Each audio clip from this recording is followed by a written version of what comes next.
네,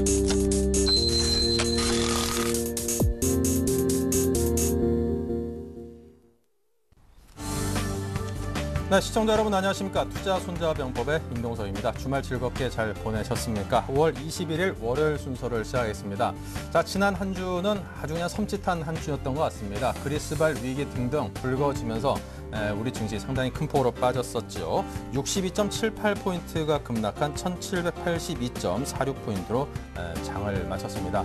요 근래 들어서 이렇게 많이 빠졌던 것은 참 기억에 드문 것 같습니다. 코스피가 1700선으로 내려간 것이 5개월 만이라고 합니다. 연초부터 아주 그냥 가파르게 올라가던 증시 그냥 한 1, 2주 만에 다 반납을 한 것 같아서 아까운 마음 그지 없습니다. 코스닥도 450선을 내주면서 7개월 동안 최저치를 기록을 했습니다. 외국인의 매도세가 좀 우려스러운 부분인데요. 13거래일째 매도를 지속을 하고 있네요. 이에 이번 주 시장 인도는 오는 23일로 예정된 유럽연합 특별정상회의로 상당히 관심이 쏠리고 있습니다. 자, 투자손자병법에서는 자, 이번 주 여러분께서 시장을 전망하고 대응하는 데 도움이 되는 많은 내용들을 준비했습니다. 자, 먼저 그 부분부터 소개를 해드리죠. 자, 실시간 증권사 리포트 살펴보는 여의도 리포트에서는요. 동양증권 골드센터, 목동지점 고윤기 대리와 함께 상반기 대내외 경제 주식시장 흐름 살펴보고 하반기 주식 전략 세워드립니다. 이어서 오늘장 키워드에서는 유로존 재정위기 해법으로 등장한 성장 방안에 대해서 살펴보고요. 유로존 불안이 지속되고 있는 요소들을 통해서 향후 대응 전략을 짚어드립니다. 네, 본격적으로 1부 순서 시작합니다. 먼저 강정원 전문가와 문을 활짝 열겠습니다. 안녕하십니까? 네, 안녕하세요. 네, 먼저 어둡기만 한 국내 전일장 또 뉴욕 증시 상황 정리해 주십시오. 네, 계속적으로 국내 시장, 미국 시장 요약을 해드리고 있습니다만 상승이 아닌 하락의 모습이 계속 연출되고 있어서 방송을 하고 있는 저도 참 기분이 좋지 않습니다. 국내 시장은 1782.46포인트, 역시 지난해죠. 12월 달에 12월 중순 1770포인트의 최저점을 기록한 이후에 다시 한번 최저점을 기록한 그런 모습을 좀 보여주고 있습니다. 국제 신용평가사인 피치가 그리스의 신용등급을 강등한 게 역시 불안한 증시의 모습을 보였고요. 그리스 요즘 탈퇴 가능성도 계속적으로 나오고 있는 그런 모습을 보여주고 있습니다. 특히 이제 그리스에서 스페인까지 대량 인플레이션 상태인 뱅크런이 좀 나타나면서 역시 풍락에 대한 어떤 외국인들 매도세가 계속적으로 나오고 있는 상황이고요. 국내 증시에서도 외국인들이 계속적으로 매수가 나오면서 역시 62포인트, 1800포인트가 깨진 그런 하락세를 좀 보였습니다. 외국인은 13일치 연속 매도세를 좀 보이고 있는 상황이고요. 종목별로 보면 외국인들은 현대모비스와 한국타이어, 호남석유, OCI, 아모레퍼시픽 우선주를 매수를 했고요. 코스닥에선 센트리온, 다음, 서울반도체, 파라다이스를 매수하는 그런 모습을 보였습니다. 국내 기관은 코스피에서는 삼성전자, LG화학, 최근에 외국인들은 삼성전자에 집중 매수하고 있습니다만 기관은 계속적으로 매수를 하고 있는 그런 모습을 보여주고 있고요. 코덱스 인벅스와 삼성생명, 현대차를 순매수를 하는 그런 모습을 보였습니다. 이 코스닥에서는 CJ 오쇼핑과 CJ E&M, JC, 게임빌, 컴투스를 순매수하는 그런 모습을 보였습니다. 미국 시장 지난 주말 다시 한번 전강 후약 장세를 기록했습니다. 오늘 오전에 상승세를 기록했습니다만 전체적으로 페이스북 거래를 개설하기 전까지는 분위기 좋았습니다만 역시 페이스북 악재가 좀 보이면서 역시 지수도 하락하는 그런 모습을 보였고요. 역시 독일 역시 유럽 부분도 역시 이제 독일 재무장관이 유럽 재정위기로 인한 이런 진정되려면 금융위기가 진정되려면 1년, 2년 이상 걸린다 이런 얘기가 나오는 상황이었고 전적으로 이제 주가는 계속적으로 하락하는 그런 모습을 좀 보였다.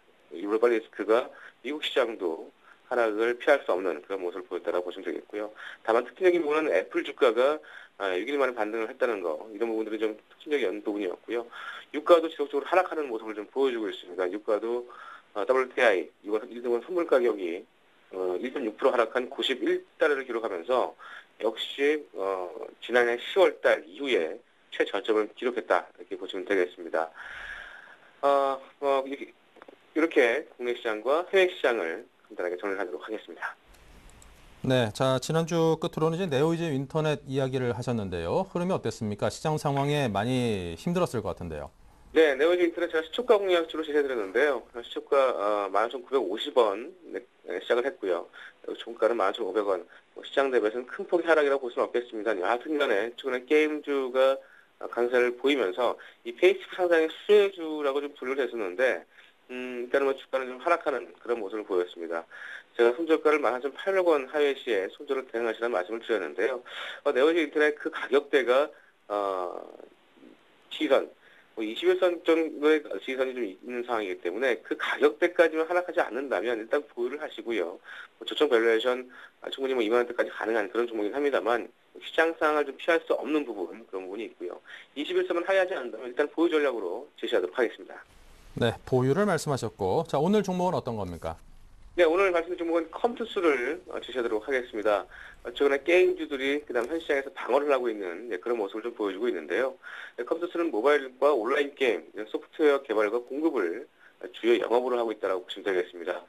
1999년 국내 최초로 그 모바일 게임 서비스를 시작을 했고요. 지난해 모바일 게임 시장 점유율은 4.2%를 차지하고 있습니다. 모바일 게임 외에 그 아이패드용 게임을 출시하면서 이 사업 다각화에 힘쓰고 있는 상황이고요. 모바일 게임과 온라인 게임 모두 성장세를 좀 보이고 있는 상황이고 해외 매출도 증가하면서 지난해 연기 기준 매출액은 17% 증가한 360억대를 기록을 했습니다. 모바일 게임 그 소셜 플랫폼인 그 컴투스 허브에 이 전 세계 회원 수가 1,000만 명을 넘으면서 이 소셜 네트워크 게임이 전체 신규 라인업의 50% 이상의 비중을 차지하는 이 소셜 게임에 집중하고 있다라고 보시면 되겠고요. 시작 포인트는 세 가지를 둘 수 있는데요. 첫 번째는 그 모바일 사업의 본격화를 둘 수 있습니다. 모바일 관련주 중에서 현실적이고 아주 의미 있는 이런 시점 모멘텀을 보유한 회사가 컴투스인데 이 글로벌 온라인과 모바일 게임사들의 경쟁에서 좀 차별화되고 있는 그런 모습을 보여주고 있습니다. 이 서비스 이후 6개월이 지난 그 소셜 네트워크 게임, 이 타이니팜은 60만 명 이상의 일일 사용자를 기록 중에 있고요. 올해 3월 달에 30만 명 대비해서 거의 2달 만에 200% 성장한 그런 모습을 보여주고 있습니다. 이런 추세라면 지속적으로 일일 사용자가 100만 명 이상 돌파할 것으로 예상되고 있는 상황이고요. 월 매출도 현재 25억에서 50억 이상의 증가를 할 것으로 좀 전망을 하고 있는 상황입니다. 특히 이제 다운로드 수가 4만 개밖에 안 된 이런 점에서 이 타이니팜 게임에 대한 어떤 긍정적인 어떤 모습을 좀 보일 수 있다고 보시면 되겠고요. 타이니팜은 농장이라는 친숙한 소재에다가 이 동물과의 교감 요소를 갖춘 그런 소셜 네트워크 게임이다라고 좀 보시면 되겠고요. 사실 이런 부분들이 많은 다운로드를 좀 기록하고 있는 게 아닌가 이렇게 판단되시고요. 두 번째 역시도 본격적인 소셜 네트워크 게임 관련 런칭을 놓을 수 있는데요. 앱스토어에 런칭한 이 더비데이즈는 올해 5월 달에 안드로이드 마켓에 서비스를 할 예정으로 있습니다. 이미 런칭한 4개 외에 올해 소셜 네트워크 게임 총 20개를 런칭할 예정으로 있는데요. 특히 이제 올해부터 컴투스 모바일 그 프레어 게임이 수상 중에 있다는 부분입니다. 앱스토어 매출에서 5위 이내의 게임이 세계를 점유할 정도로 특히 이제 프레어 게임도 부각이 되고 있는 상황인데 올해 해외 유명 선수들도 많이 복귀를 했습니다. 이승엽이라든가 김태균, 박찬호, 김병현 이런 부분들 때문에 아무래도 많은 사람들이 실제로 이제 게임을 즐기고 싶은 욕구가 커지면서 상당히 좀 앱스토어 매출에서 큰 비중을 차지하고 있다라고 보시면 되겠고요. 마지막으로는 기관 매수세와 실적 대폭 증가를 기대할 수 있는 부분인데요. 4월 2일 이후에 기관이 지난 금요일까지 105만 주의 누적적으로 순매수를 기록하고 있습니다. 이런 부분 역시 서포에서 제시드리겠고요. 올해 영업이익도 매출액은 76% 증가는 550억, 영업이익도 대폭 증가할 것으로 전망을 하고 있습니다. 약 150억 정도로 전망하고 있는데요. 지난해 실적 영업이익 대비해서는 45억 대비해서 큰 폭으로 증가할 것으로 전망되면서 역시 주가 흐름도 나쁘지 않은 그런 모습을 보이고 있다. 이렇게 말씀드릴 수 있겠습니다. 네, 끝으로 가격대에 대해서 들어보겠습니다. 네, 역시 오늘 시초가 공략주로 제시해드리겠고요. 목가는 3만 원, 일단 전고점 부근 3만 원까지 제시해드리겠고요. 소저가는 26,000원 소저로 생각하시기 바라겠습니다. 네, 자 오늘 컴투스 가장 많은 전문가들이 중복해서 언급하는 종목 가운데 하나인 컴투스에 대해서 들었습니다. 감사합니다. 네, 고맙습니다. 네, 현재 동시효과 상황 짧게 보겠습니다. 다행히도 지금 시장이 상당히 급등세로 시작할 움직임을 보이고 있습니다. 물론 거래소에 한해서고요. 17.23포인트, 1% 가까이 상승한 1799.69로 현재 흘러가고 있습니다. 코스닥은 반면 1.9포인트 하락한 446.78로 장을 시작할 듯 보입니다. 삼성전자가 2.83% 올라서 지수 견인을 상승하고 있고요. 현대차, 기아차 등등 자동차 관련 업종들, 현대중공업 등 중후장대한 기업들의 운수장비 업종들의 모습도 상당히 좋습니다. 그밖에 LG화학, 모처럼 화학주에도 볕이 들고 있고요. KB금융과 삼성생명 등 금융주, 전업종에 대해서 골고루 지금 현재 상승의 흐름을 보이고 있습니다. 보시다시피 소수 한두 종목, 그동안 약세장에서 상승을 보였던 KTNG 같은 종목들이 오늘은 약세를 보이고 있고요. 그 밖에 거의 전 종목들은 상승을 하고 있습니다. 코스닥도 상황이 나쁘지 않습니다. 현재 전체 지수는 하락하고 있습니다만 셀트리온이 3% 이상, 다음이 2%대 상승하고 있는 것을 비롯해서 안랩이 6.70% 상당히 큰 폭 상승하고 있고요. SK브로드밴드, SM 등등은 소폭이나마 좀 약세를 보이고 있습니다. 전반적으로 오늘 좀 급등세로 장을 시작하기 때문에 1800선에서 오늘 교두보를 확보한 채 시작했으면 좋겠습니다.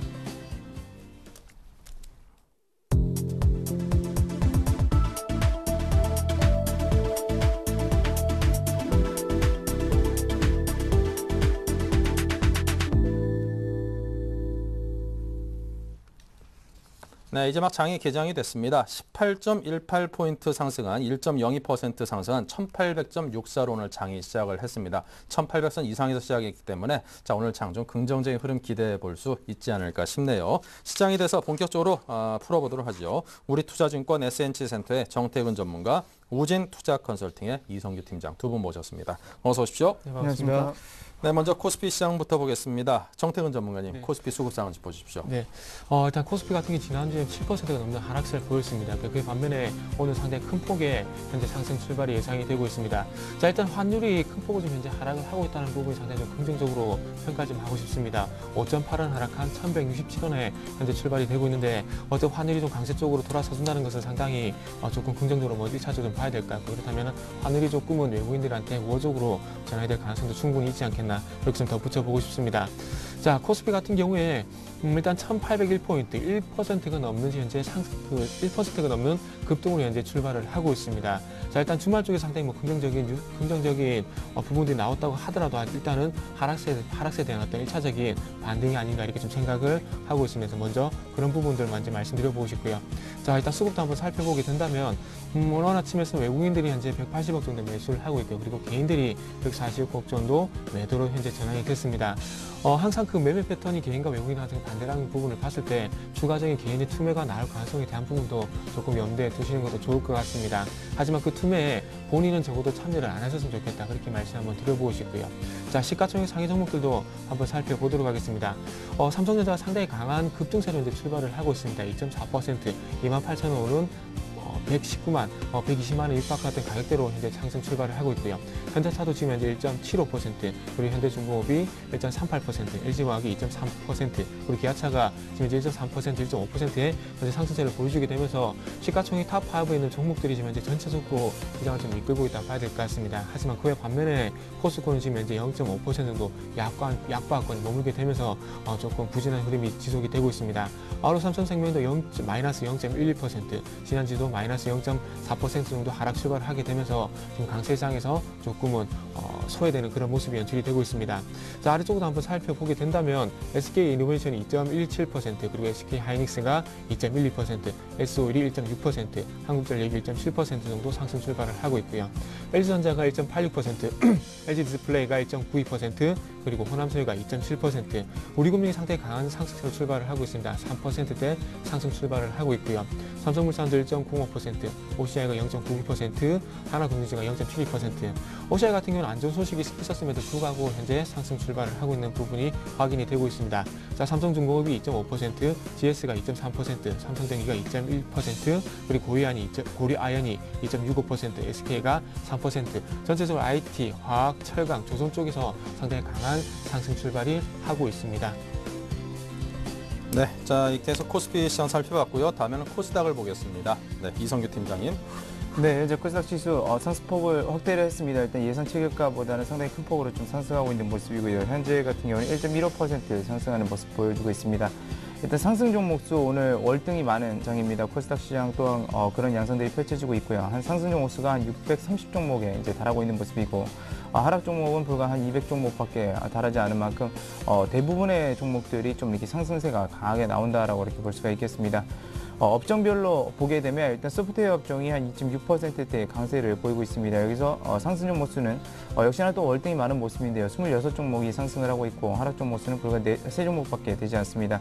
여기에 일단은 그 안철수 연구소 이제 지금 바뀌었죠. 이름이 안랩으로 바뀌었는데 안랩이 좀 급등하는 모습을 보이면서 일단 그 관련된 이런 관련 소프트웨어 업종들이 좀 급등하는 양상들 보여주고 있다라고 전해드릴 수 있겠고 일단 컴퓨터 서비스 업종 또한 오늘 한 2%대 상승세를 보여주면서 상당히 강하게 좀 반등하고 있는 모습입니다. 그리고 인터넷 업종도 오늘 장에서는 1.5%대 상승하고 있고요. 그리고 의료 정비기가 1.5%대, IT 소프트웨어 서비스도 역시나 1.6%대 상승세를 보여주면서 대부분이 그 소프트웨어, 인터넷 관련된 업종들이 좀 강하게 초반에는 좀 상승하는 모습 보여주고 있고, 그리고 IT 하드웨어 쪽도 이제 보게 되면 한 1.3%대, 그리고 IT 부품까지도 1.3%대 상승세를 보여주면서 역시나 지금 코스닥 시장 같은 경우는 IT 업종들이 좀 강세를 많이 이룬다라고 볼 수가 있겠습니다. 그 뒤를 이어서 뭐 운송 장비 부품이라든지 화학 또한 지금 코스닥 시장에서 1.4%대 상승세를 보여주면서 상당히 큰 폭으로 좀 이렇게 코스닥 지수를 올리고 있는 모습이고요. 잠깐 수급 상황 보도록 하게 되면 일단은 그 코스닥 같은 경우 아침 오전까지만 하더라도 개인들이 지금 순매수세를 보이다가 순매도세로 전환했습니다. 그러면서 지금 현재 기관들이 순매수세로 전환을 했고요. 외국인들은 매수폭을 좀 확대하고 있는 모습으로서 그런 점들이 일단 코스닥 시장 또한 코스피 시장과 거의 동일하게 지수 자체를 지금 상승시키고 있다라고 볼 수가 있겠고, 외국인들이 집중하는 업종들을 좀 보게 되면 일단은 그 업종 중에서는 지금 현재 IT 서비스, 소프트웨어 서비스 이쪽으로 2억 원 정도의 순매수세, 그리고 기관들도 또한 여기 업종에 2억 원들의 순매수세를 보이면서 가장 외국인들과 기관들이 코스닥 시장에서 그 업종 중에서 매수를 가장 많이 하고 있는 그런 부분이다라고 볼 수가 있겠습니다. 잠깐 시총 상위주들 이제 흐름들을 한번 보게 되면요. 일단 시총 상위주들은 뭐 급등세가 나타난다기보다는 거의 다 완만한 그 상승세를 보여주고 있습니다. 한 1%대에서 3%대의 균일한 상승세를 보여주고 있는데요. 일단 셀트리온 한 1.8%대 상승하는 모습 보여주고 있고, 다음도 1.2%대 CJ 오쇼핑이 역시나 1.3%대 상승세를 보여주고 있습니다. 지금 현재 그리고 네오지 게임즈가 최근에 그 실적 호조세 얘기 나오면서 오늘 장에서 3.3%대 좀 크게 큰 폭으로 상승하고 있는 모습이고요. 서울반도체와 그 CJ ENM이 각각 2.2%대 상승하는 모습 보여주면서 시총 상위주들 중에서 상당히 좀 이렇게 견조한 모습들 보여주고 있습니다. 그 뒤를 이어서 보게 되면 오늘 역시 안랩 7.4%대 초강세를 좀 보여주고 있고, 그 뒤를 이어서 이 네오이즈 관련 그룹주들이 요즘에 강세를 보이게 되면서 네오이즈 지주사가 오늘 장에서 4.1%대 상승세를 좀 보여주고 있습니다. 그리고 의료정밀 쪽에서도 역시나 의료 줄기세포 관련주들도 같이 좀 움직이고 있는 모습인데요. 메디퍼스트 오늘 장에서 3.4%대 역시나 강세를 보여주고 있다는 점 말씀드릴 수 있겠고, 반대로 이렇게 상승하는 과정에서 좀 부진한 종목들도 보이고 있습니다. 일단 위메이드가 오늘 장에서도 역시나 0.9%대 하락세, 게임하이가 0.2%대 하락세를 보여주면서 일부 게임주들 최근에 급등세에 이어서 약간은 좀 부진한 모습 오늘 장에서 보여주고 있다라고 이렇게 정리해드릴 수 있겠습니다. 네. 자, 계속해서 국내 외환 채권 시장 동향 살펴드려야겠습니다. 한양증권 리서치센터 전소영 연구원입니다. 안녕하세요. 네, 안녕하세요. 네, 먼저 외환 시장 흐름부터 볼까요? 네, 오늘 달러 환율 전일 대비 5원 80전 하락한 1167원에 거래가 시작되고 있습니다. 그리스의 불확실성은 지속이 되고 있지만 유로존의 탈퇴 가능성에 대해서 여러 가지 의견들이 엇갈리고 있다라는 이런 소식들이 들리면서 유로존을 탈퇴하지 않을 수도 있다라는 이런 기대감들이 형성이 되고 있는 모습입니다. 유로화는 지난 주말에 1.27달러 후반까지 올라가면서 지난주 초반 지난주에 있었던 1.26달러를 상향 돌파하는 그런 흐름들을 보였습니다. 하지만 반면에 달러화 같은 경우는 유로화의 상승폭을 따라가지 못하는 그런 모습들을 보였는데요. 이런 모습들을 봤을 때 전반적으로 아직까지는 안전자산이 조금 더 강세를 유지하고 있다는 것을 확인을 할 수가 있겠습니다. 오늘 이번 주 같은 경우는 23일 날 있을 EU 정상회의가 좀 주목이 되고 있습니다. 물론 그리스 문제도 논의가 되겠지만 그보다도 보다 근본적인 성장과 긴축 사이에서 독일과 프랑스의 의견이 다소 대립이 되고 있기 때문에 어느 정도 합의를 도출할 수 있을지 좀 살펴보셔야겠지만 아무래도 이런 것들이 좀 이념적으로 많이 부딪히는 부분이기 때문에 원론적인 합의에 그칠 가능성이 높고, 일단은 이런 것들이 이슈로 기대감으로 형성이 되고 있지만 팩트로 나타날 경우에는 되돌림이 나타날 수 있다라는 이런 가능성도 열어두셔야겠습니다. 오늘 달러 환율 같은 경우는 계속해서 이제 1170원 지난주에 상향 돌파 후에 당국의 매도 개입이 지속이 됐습니다. 따라서 스왑 시장이 좀 불안함에도 불구하고 레벨이 좀 조절이 많이 됐었는데요. 오늘 같은 경우는 갭다운 하락하면서 어느 정도의 갭 메우는 이런 시도들이 나타날 것으로 보입니다. 오늘은 외국인이 순매수로 주식시장에서 출발하고 있기 때문에 5월달 들어서 처음으로 순매수로 마감할지 여부 수급상으로 중요한 포인트가 될 것으로 보이고요. 이번 주 같은 경우는 미국의 주택지표 발표가 있기 때문에 이런 부분들도 미국의 경기를 가늠하는 그런 요소가 될 것으로 보입니다. 네, 외환시장에서 채권시장의 흐름은 어떻습니까? 네, 채권시장은 여전히 대외 악재 속에 강세 심리가 나타나고 있습니다. 오늘 같은 경우는 주식이 1% 넘게 반등에 성공하면서 전일 대비 사틱 하락한 104.51의 국채 선물 거래가 시작이 되고 있습니다. 레벨이 3.35에서 3.4% 국고 3년물 기준으로 레벨이 형성이 되어 있는데요. 이 레벨을 낮추기 위해서는 일단 미국의 채권 금리 레벨이 좀 낮아질 필요성이 있어 보입니다. 미국의 채권 금리가 10년물 기준으로 1.7% 레인지 하단을 하향 돌파할 경우에 우리나라 채권 금리도 추가적으로 강세 시도가 나타날 가능성이 있지만 현재까지는 그런 가능성이 좀 많지 않아 보이기 때문에 아무래도 미국채 시장에 연동이 되면서 좁은 레인지 등락을 연출할 가능성이 높아 보입니다. 네, 지금까지 전소영 연구원과 외환 채권시장 흐름을 살펴봤습니다. 감사합니다. 네, 감사합니다. 네, 증권사 리포트 살펴드리는 여의도 리포트 김보람 아나운서입니다. 네, 안녕하세요. 여의도 리포트의 김보람입니다. 월요일인 오늘장 코스피 지수는 반등하면서 1800 위에서 출발했습니다. 그렇다면 각 증권사들은 어떻게 시장 전망을 내놓고 있는지 리포트 내용으로 확인해 보겠습니다. 먼저 신한금융투자입니다. 급락장세 진단, 시장 리스크 강도는 어느 정도인지 평가해 보고요. 우리투자증권 위기 국면 수준의 저평가 지수대에 진입했다고 보고 있습니다. 한국투자증권은 그리스 민주주의의 비용에 대해서 점검해 보고요. 삼성증권 국내 증시의 내부 동력에 주목해야 할 시기라고 강조했습니다. 마지막으로 동양증권은 더 뉴 퍼펙트 스톰으로 또다시 최악의 급락장세로 진입할 가능성에 대해서 꼼꼼하게 분석해 봅니다. 이 가운데 신한금융투자부터 자세하게 확인해 보도록 하겠습니다. 현재 시장의 리스크 강도는 리먼 파산 당시보다는 미국 신용등급 강등 때와 유사합니다. 다만 PBR 추이, 정책공조 기대감, 단기 금융시장 흐름을 감안할 때 1700선의 지지력이 기대되는데요. 리스크 안정을 위해선 좀 더 시간이 필요하겠지만 이후 특별 정상회의를 통해 시장이 수긍할 대안이 제시될 가능성도 높아졌습니다. 따라서 IT 주도주인 삼성전자에 대한 관심은 지속할 필요가 있다고 판단했습니다. 이어서 우리금융투자입니다. 위기 국면 수준의 저평가 지수대에 진입하면서 악재의 반영 역시 빨라지고 있는데요. 하지만 양호한 기업 실적 전망 속에서 밸류에이션 매력도가 높아지고 있다는 점이 과거와의 차별점이라고 할 수 있습니다. 코스피는 1750포인트 전후에서 추가 급락세가 제한될 가능성이 높기 때문에 단기 낙폭 과대에 따른 가격 메리트에 주목해보자고 조언했습니다. 이어서 한국투자증권입니다. 그리스를 중심으로 한 유럽 정치 불안의 여파로 이어지는 증시는 연간 상승폭을 대부분 반납하는 모습이었습니다. 하지만 그리스 디폴트나 유로존 이탈 여부 자체보다는 주변국으로의 전염 가능성에 더욱 주목해야 한다고 지적했는데요. 이번 주 증시는 기대감과 불안감이 교차하는 가운데 변동성 국면이 지속될 것으로 전망됩니다.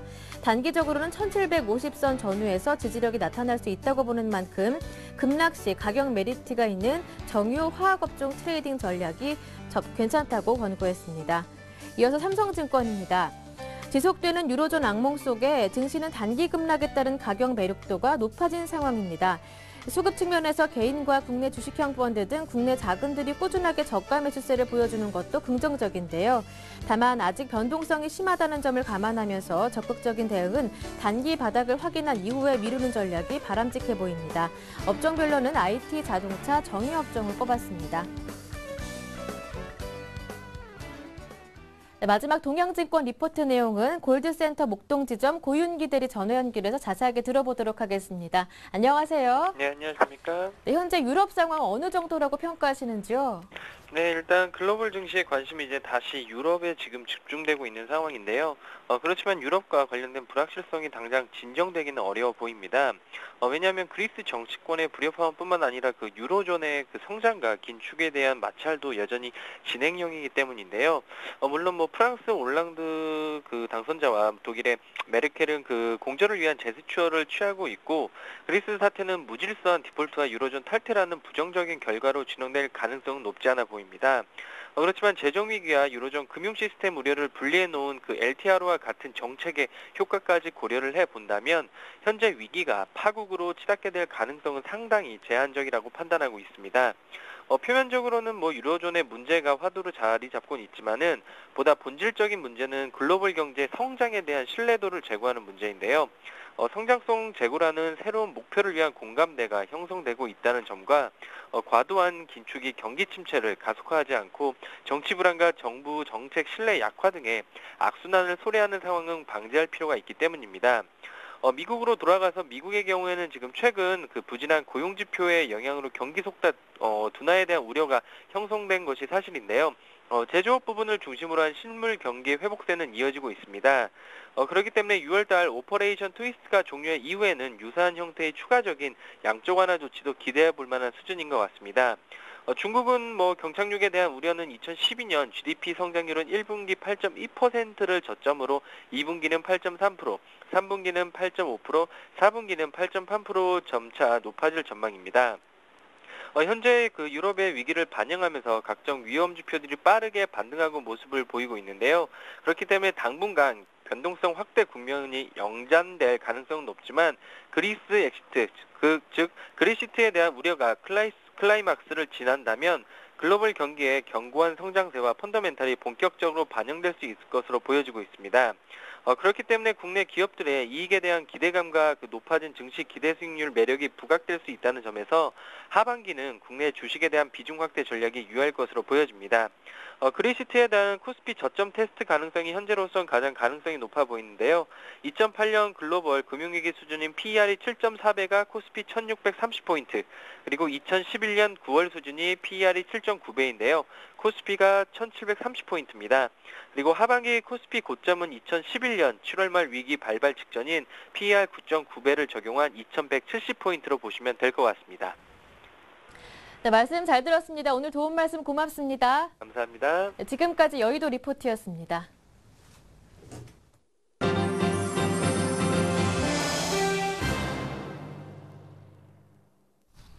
네, 최병원 샘플러스 전문위원을 화상 연결로 만나봅니다. 안녕하십니까? 네, 안녕하세요. 네, 먼저 오늘 장 흐름부터 좀 짚어보겠습니다. 다행히 오늘 18포인트 그리고 4.55포인트 현재 양시장이 모두 상승 흐름이라서 안심은 되네요. 일단 오늘 출발 자체는 반전에 성공을 했죠. 실제로 시장이 연속으로 급락을 계속했기 때문에 사실은 그 기술적 반등 시도가 좀 있을 만한 상황이었습니다. 그래서 금요일 날 같은 경우에 저도 지수에 대해서 베팅을 좀 하셔라. 그래서 코덱스 레버러지라든지 이런 그 지수 관련 상품에 대해서 추천을 좀 드렸었는데요.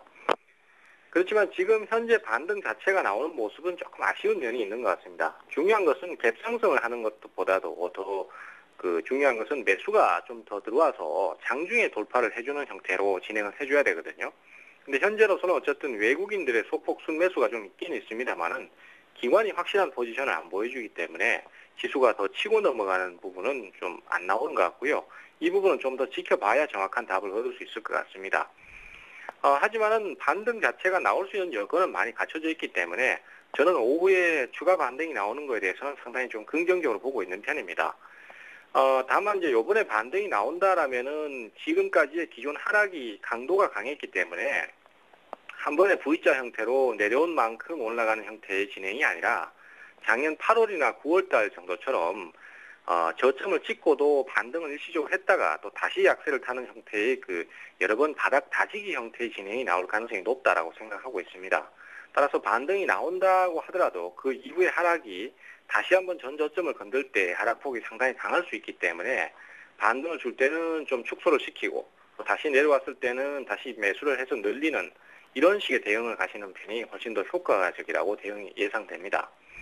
그리고 지금은 아무래도 거래소의 대형주들이 대형주들만의 어떤 그 장점이랄까요? 이런 부분들을 좀 잃어버린 상태고 사실은 개별주들하고 비교해서도 또 오히려 더 나쁜 모습을 보여주는 상태이기 때문에 반등 속도가 차라리 빠른 개별주를 선택하시는 편이 낫다라고 생각합니다.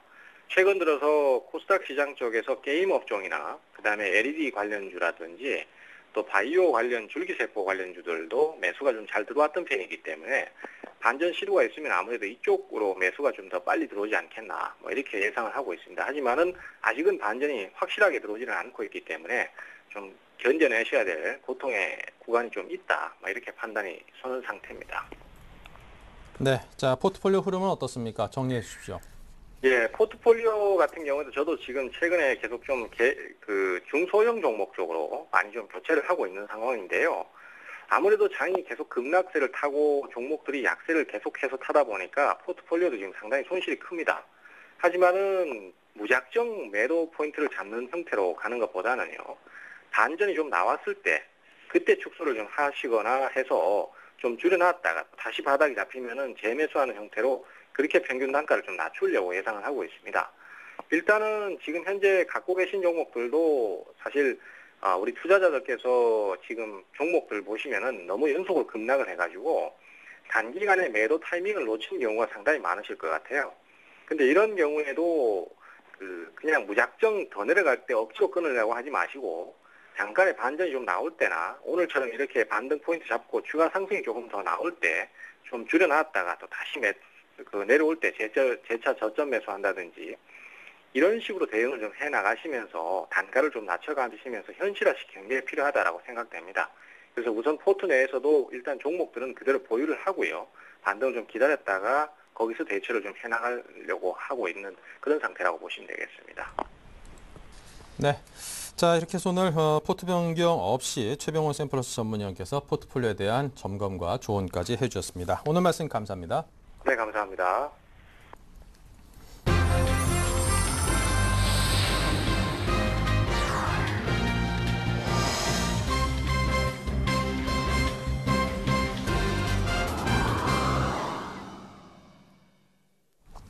네, 본격적으로 오늘장 출발 전략자 보겠습니다. 오늘장 키워드 먼저 정태근 전문가께 듣겠습니다.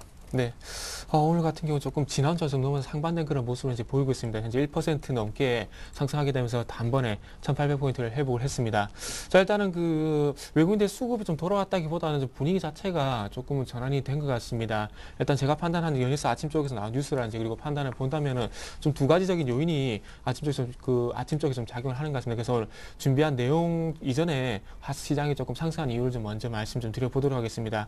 자, 일단은 급진자파 연합이었던 급진자파 연합의 현재 대표가 치프라스죠. 그래서 치프라스 오늘 아침 쪽에 나온 소식인데, 자신의 정당이 집권을 하더라도 유로존에 남을 것이라는 그런 발언이 나왔습니다. 그래서, 치프라스가 좀 한 발짝 물러서는 듯한 그런 모습이 나오게 되면서, 어떤 긴축에 대한 부분들이, 지금 현재 치프라스 대표가 그전까지 주장했던 그런 부분들에 대해서 한 발짝 물러서게 되면서 어떤 그리스에 대한 우려들이 조금 해소가 될 가능성이 조금 부각이 되는 것 같고요. 그리고 이제 메르켈 총리가 그리스 내에서 국민투표 발언에 의해서 상당히 좀 곤욕을 치르고 있습니다. 그렇다 보니까 조금 메르켈 총리가 입지가 조금 좁아지게 되면서 23일 날 열리게 될 EU 특별 정상회담에서 한 발짝 물러날 것이라는 그런 분석이 이 두 가지 분석이 현재 아침 쪽에서 나오고 있습니다. 그래서 이런 이 두 가지 요인으로 인해서 아침에서 코스피가 상당히 큰 폭으로 좀 반등을 하는 것 같습니다. 어쨌든 치프라스 대표가 조금 한 발짝 물러서는 듯한 그런 어떤 발언을 했고, 그리고 메르켈의 어떤 입지가 조금 좁아지면서 G8 정상회담에서 상당히 강하게 그래도 한 발짝 거의 한국식 표현을 좀 빌려보자면 거의 똥꼬집에 가까운 그런 고집을 계속해서 부리고 있는데, 이런 긴축에 대한 어떤 고집이 한풀 꺾일 가능성도 조금 제기가 되는 것 같습니다. 그래서 이런 부분들 조금 참고를 하시면서 시장에 좀 대응을 하시는 게 좀 도움이 되실 것 같습니다. 자, 그래서 어떤 메르켈 총리의 국민투표 발언과 좀 연결시켜서 EU 정상회담도 한번 말씀 좀 드려보도록 하겠습니다.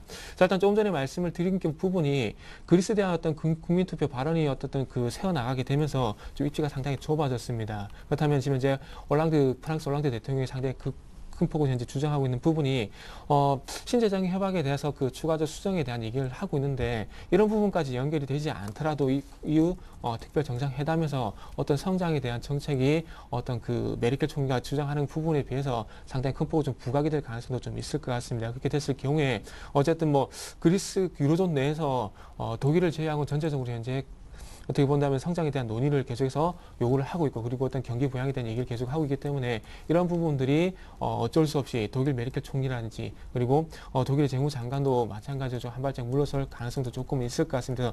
이번에 어떤 EU 정상회담은 특별한 내용이 안 나올 가능성도 있겠지만 이번에는 조금은 그래도 기대를 해봐도 되지 않겠나 이렇게 좀 말씀 한번 드려보고 싶고요. 그리고 좀 전에 말씀했던 치프라스 최근 급진좌파라 그러죠. 급진좌파 연합의 치프라스 대표 같은 경우에 일단은 뭐 그 유로존에 남을 것이라는 그런 발언을 하게 되면서 한 발짝 물러나는 그런 흐름이 연출이 되고 있는데, 자 일단은 그리스 여론이 그 급진좌파 쪽에서 신민당 쪽으로 조금 돌아섰습니다.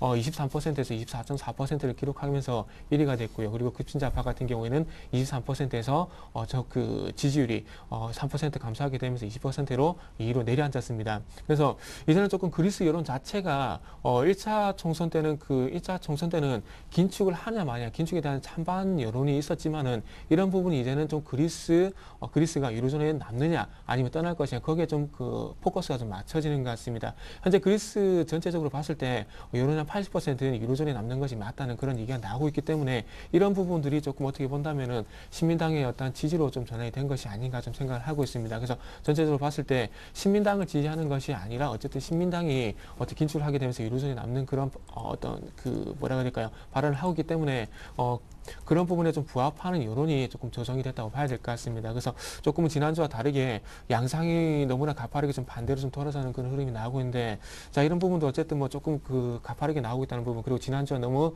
다른 모습이 연출이 되게 되면서 조금 당황스러운 부분이 없지 않아 있긴 하지만은 어쨌든 시장이 조금 긍정적인 흐름으로 돌아가고 있다는 부분들을 조금 포커스를 맞추는 게 좋을 것 같습니다. 자 그렇다면 23일날 벨기에 브뤼셀에서 열릴 EU 특별 정상회담, 그리고 내달 초에 열릴 이탈리아라든지 그리고 독일, 프랑스의 회담에서 어떻게 본다면 독일의 입지가 좁아지게 되면서 그동안 계속해서 반대가 되었던 부분들, 20위 국채 매입이라든지 그리고 프랑스 올랑드 대통령이 주장하고 있는 유로본드라든지 이런 부분들에서 이런 부분들이 확실하게 그 프랑스 올랑드 대통령이 주장하는 부분들이 다 반영이 되기 힘들겠지만은 어쨌든 이런 부분들이 조금은 반영이 될 수 있을 만한 조금 근접한 정책들은 나올 가능성도 좀 있을 것 같습니다. 그리고 어쨌든 독일이 지금 현재 계속해서 독자적으로 고집을 부릴 수 없는 상황이 계속해서 이어지고 있기 때문에 조금은 시장이 유연한 그런 정책이 좀 나올 수 있을 것 같다고 좀 생각이 되고 있습니다. 그렇기 때문에 이번 주부터는 어쨌든 급반등을 좀 나오기는 어렵지 않겠나 생각을 하고 있습니다. 급반등이 좀 나오지면 어려울 것 같고, 지금 현재 시나리오를 생각하는 부분이 작년 12월 19일이죠. 작년 12월 19일 날 1750포인트를 기록하고 나서 한 2주일 정도라 봐야 될 것 같습니다. 한 달에 한 2주일 정도 1840선에서 이렇게 그 등락하는 모습들이 등락하는 모습들이 나왔었는데, 지금은 이렇게 바닥을 다지는 하방열성에 대한 부분을 1차적으로 좀 기대를 해봐야 되겠다. 그러면서 시장에 조금 체크를 해봐야 되겠다. 이렇게 좀 정리를 하도록 하겠습니다. 네, 자 오늘장 키워드 계속해서 이성규 팀장의 순서입니다. 네. 네, 일단 내달 그리스의 2차 총선이 있습니다. 6월 17일로 이제 잡혀져 있고요. 일단 기간이 어느 정도 남아있는 상황이기 때문에 그런 그 투자 심리 불안 장세는 계속해서 지속될 가능성이 많습니다. 그러니까 일단은 불안전성, 그러니까 투심이 그 불안전하게 되면 사실상 그 증시가 이렇게 탄력을 받는다고 하더라도 굉장히 작은 어떤 호재라든지 악재에 좀 민감하게 반응하는 그런 장세라고 좀 볼 수가 있겠고요. 최근에 거기에 더불어서 좀 이상한 현상들 좀 많이 일어나고 있습니다. 특히나 그 각국의 국채라든지 회사채라든지 특히나 국채와 회사채의 그 스프레드가 좀 이렇게 줄어드는 경향들도 있고요. 특히나 국채 같은 경우에는 거의 뭐 마이너스 수익률입니다. 그러니까 실질 인플레이션을 반영하게 됐을 때는 수익을 봐도 그렇게 수익이 아니라는 것이죠. 그런데 그럼에도 불구하고 국채 그 금리 수준들이 계속해서 낮아지고 있습니다. 그만큼 안전자산에 대한 선호 형상들이 좀 뚜렷하다고 볼 수 있겠는데, 이쪽에도 어떻게 보면 국채 부분이나 이 회사채 부분에서도 상당히 많은 사람들이 매수를 하게 되면서 이 국채 가격이 현재는 어느 정도 좀 고평가 구간에 이제 들어가고 있다라고 이렇게 볼 수가 있겠습니다. 그렇기 때문에 그런 것들을 보더라도 일단 투자 심리 자체가 그렇게 아직까지도 완화되고 있는 모습은 아니다. 그래서 일단 오늘 장에서도 역시나 그런 것들을 반증하듯이 좀 약간 기술적 반등이 아닌가 그렇게 생각을 하고 있고요.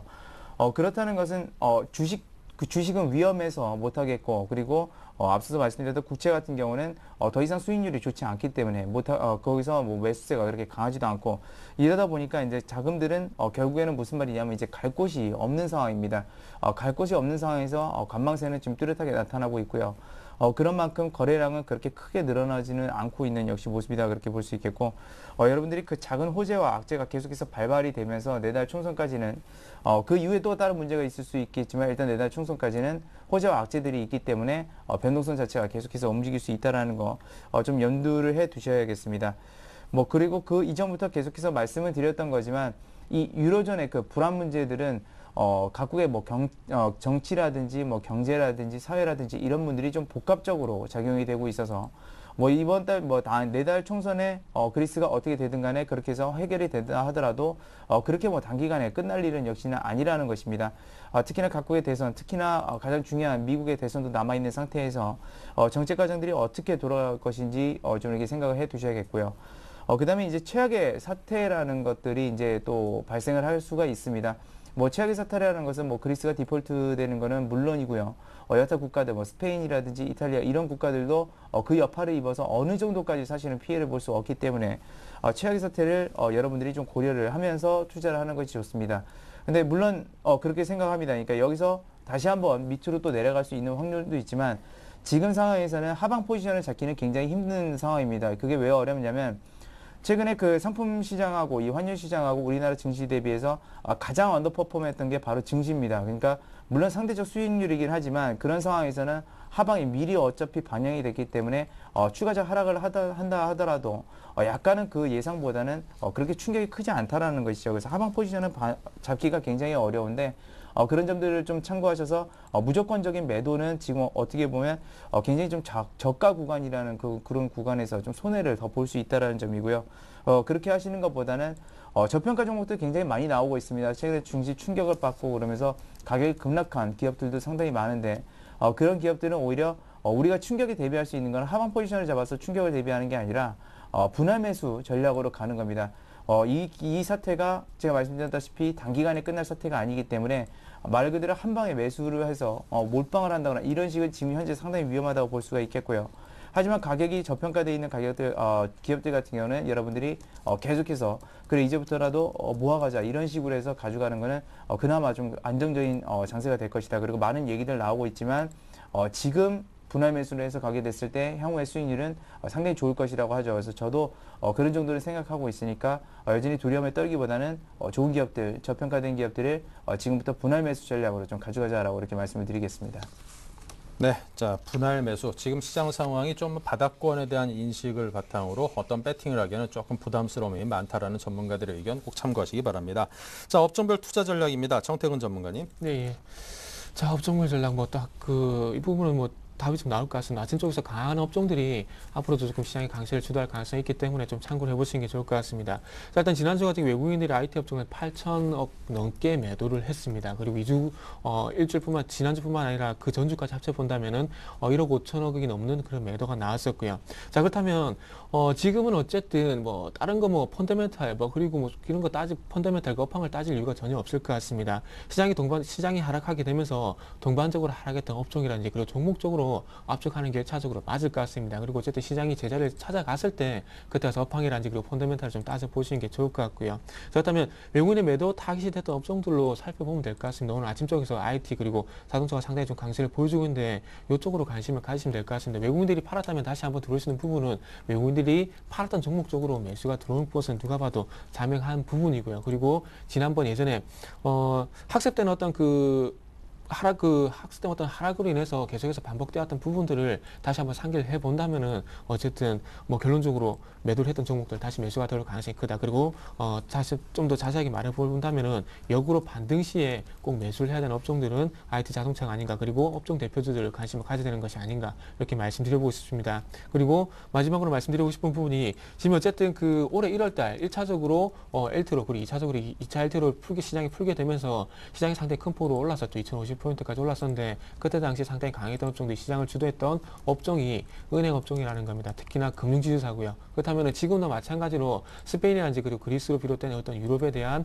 어떤 상당히 피해를 받고 있는 업종이 은행 업종이라는 겁니다. 그렇다면 다시 한번 유럽에 대한 우려가 해소가 된다면은 은행 업종 다시 한번 관심을 가져보셔도 될 것 같습니다. 왜냐하면 일단 외화 대출에 관한 부분일 거 좀 외화 대출에 관한 부분이 좀 될 것 같습니다. 어쨌든 국내 금융지주사니 은행들 같은 경우에 한국은행에서 그 CD 금리라고 하죠. CD 금리로 은행에서 자금을 빌려오는 부분도 있지만은 그 외에도 외화에서 자금을 조달하는 경우가 상당히 많습니다. 근데 그 외화 조달 자체가 어떻게 본다면 그 유럽이라든지 그 미국에서 어떤 시중 경색이 발생했을 경우에 이 외화 대출에 대한 회수에 대한 어떤 압박에 대한 우려가 제기가 되는 경우가 상당히 많습니다. 그런 연륜에서 미국의 금융지라든지 그 유럽의 금융주가 안 좋았을 경우에 특히나 신용 경색과 같은 유동성에 관한 우려가 나왔을 때 은행주가 좀 타격을 받는다고 보시면 될 것 같습니다. 그렇다면은 유럽에 대한 이런 이슈가 좀 해소가 된다면은 이런 외화 대출에 대한 상한 압박에 대한 우려감이 해소가 되면서 은행 업종은 특히나 금융지주사들은 다시 한번 반등을 보일 가능성이 상당히 클 것 같습니다. 그래서 은행 업종, IT, 자동차 다시 한번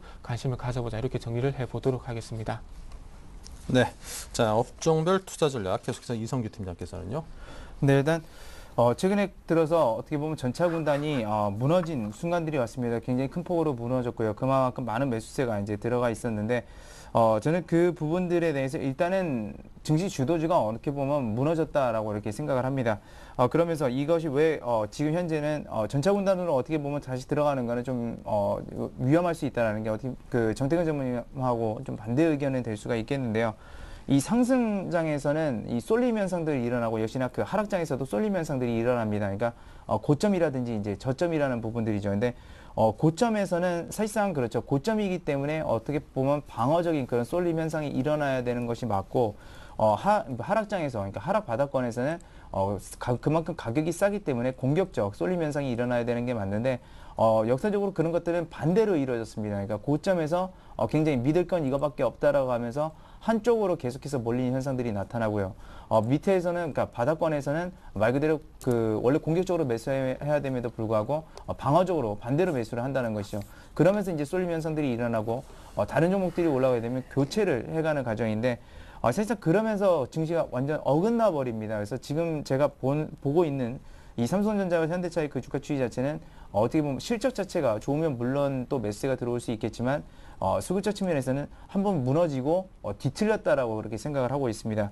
그래서 그런 점들을 좀 참고를 하시기 바라겠고요. 그래서 뭐 장기적으로 못 간다기보다는 단기적으로는 약간은 그런 것들이 올라오기가 힘들어 보인다라는 점 좀 말씀드릴 수 있겠고 저는 그 어떻게 이 산업적인 그 어떤 사이클에 좀 주목하시길 바란다고 이렇게 말씀을 드리겠습니다.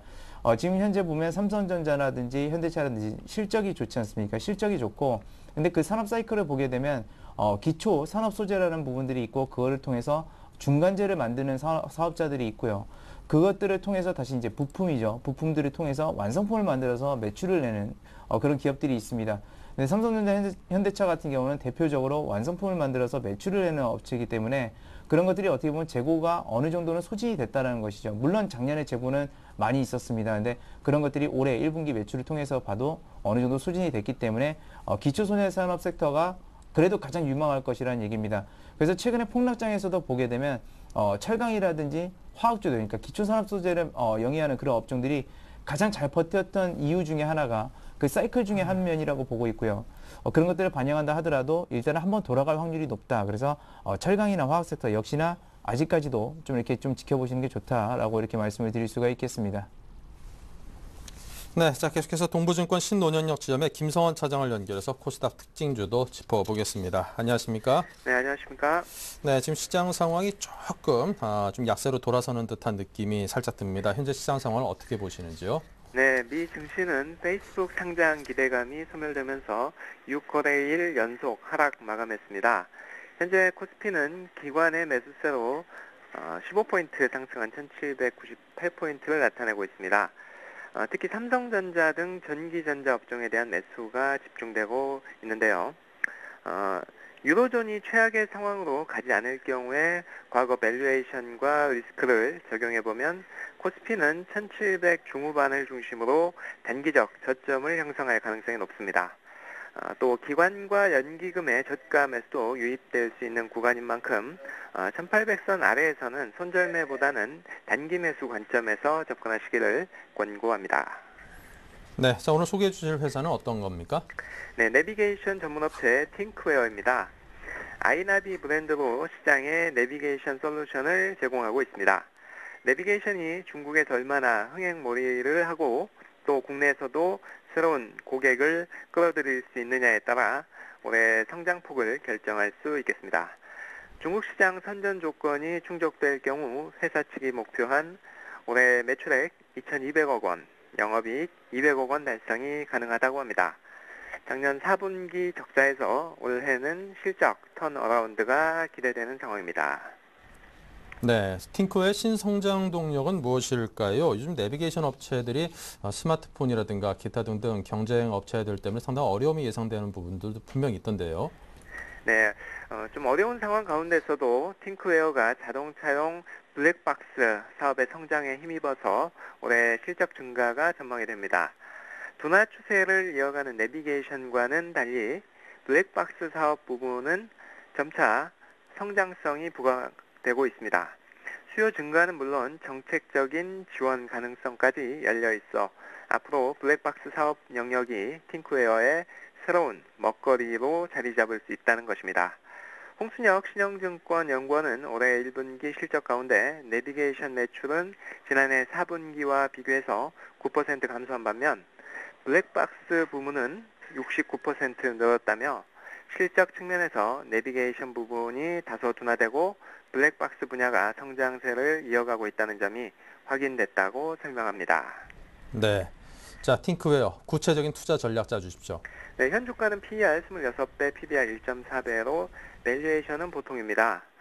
주가는 작년 9월 7,000원대에서 올 4월 24,000원대까지 올라서는 등 실적 턴어라운드 기대감에 주가는 3배 정도 상승한 상태입니다. 2만원 근처에서 지지를 보인다면 약 10% 목표로 반등 목표점을 잡고 접근 가능해 보입니다. 매수가 19,500원에서 22,200원, 목표가 22,000원, 손절가 18,000원 제시합니다. 네, 자 지금까지 동부증권 신논현역 지점의 김성원 차장이었습니다. 감사합니다. 네, 감사합니다. 네, 종목에 대한 이야기를 이어갑니다. 먼저 정태근 전문가님. 네. 자, 일단은 뭐 시장이 지금 현재 조금은 뭐 여기서 바닥을 다지 아니면 추가적으로 하락할지 모르겠지만 여기서 일단 바닥을 다진다는 전제하에서 한번 말씀 좀 드려보도록 하겠습니다. 자, 일단 시장이 뭐 어쨌든 그 바닥을 다지고 반등을 줬을 때 그럼 시장이 올라갈 때 뭐 어떤 종목을 사야 될지 어떤 업종을 사야 될지 고민이 상당히 좀 많이 되실 겁니다. 그리고 뭐 IT 업종, 뭐 자동차 업종 올라간다 하더라도 IT 업종보다는 뭐 삼성전자를 사야 되는 것인지 아니면 삼성 SDI를 사는 것인지 삼성전기를 사야 되는 것인지 상당히 고민이 좀 많이 되실 것 같아요. 그래서 이런 부분도 이렇게 고민이 있으신 분들은 차라리 지수 ETF 쪽도 활용을 해보시는 게 상당히 좀 답이 아닌가 좀 생각을 하고 있습니다. 그래서 오늘 제가 가지고 나온 종목 같은 경우에는 코덱스 레버리지라는 종목을 좀 가지고 나와봤습니다. 자, 이거 뭐 종목이라 좀 보기 힘들겠지만 어쨌든 시장을 좀 사는 개념이라 보시면 될 것 같습니다. 그래서 항상 그 어떤 펀드의 벤치마크가 되는 것이 그 시장이죠. 시장 지수인데 지수가 1% 오를 때 요 종목은 2% 온다. 그래서 리버리지라 보시는 게 맞을 것 같습니다.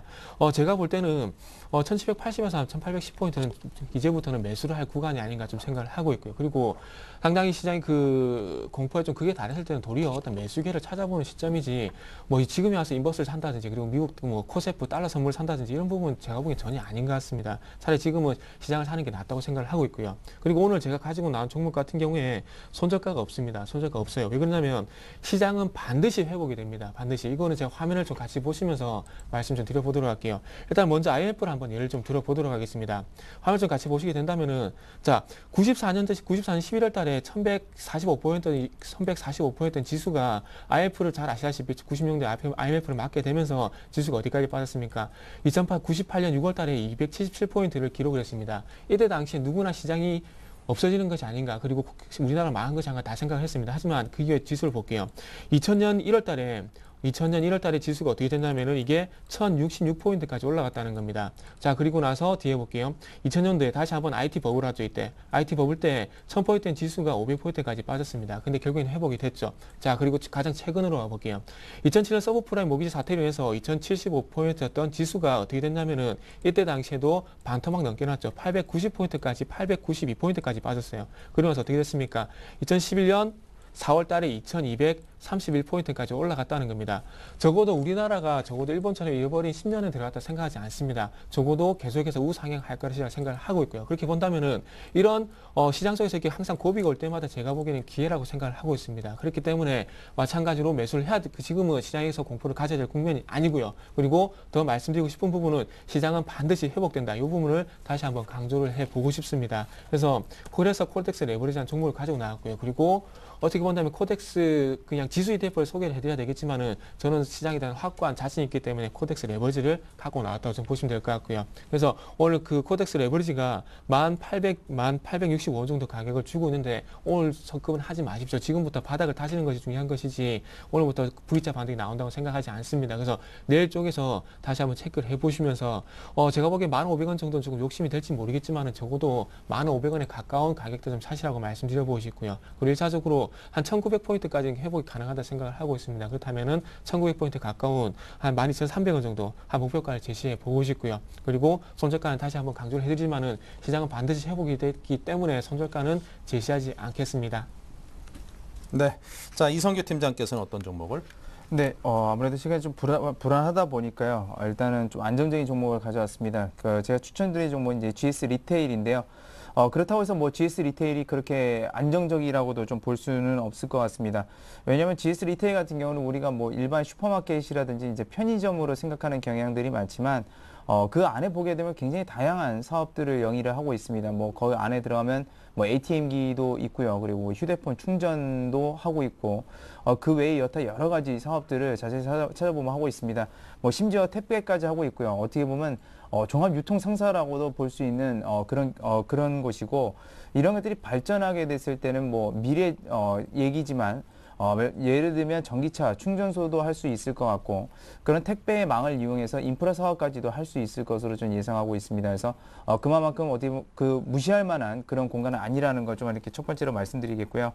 GS 자체가 그리고 유통 쪽으로 많이 좀 변모를 하고 있습니다. 그래서 그런 변모를 하는 과정에 있어서 이 GS 리테일이 어떻게 보면 작은 업체들이 이렇게 구석구석 우리나라 정부에 들어갈 수도 있다는 거 그런 점들이 가장 성장 가능성이 높다라고 말씀드릴 수 있겠고 최근에 그 1800선 이렇게 붕괴되면서 폭락하는 와중에 GS 리테일은 굉장히 잘 버텼습니다. 근데 버틴 이유 중에 하나가 뭐냐면 거래량 자체가 그렇게 없죠. 근데 거래량 없는 것 중에 하나는 거래량을 없는 걸 좋아하는 이유는 그만큼 기존 주주들이 팔 생각이 없다라는 것이 사실은 거래량이 없습니다. 그러니까 시장에서는 거래량이 많이 발생해서 올라가야만 그게 이제 더 올라간다라고 하는데 그거는 이미 기존 주주들이 많이 내놨다는 거기 때문에 어떻게 보면 경계 한쪽으로 보았을 때는 경계해야 되는 신호다라고 이렇게 볼 수도 있겠고요.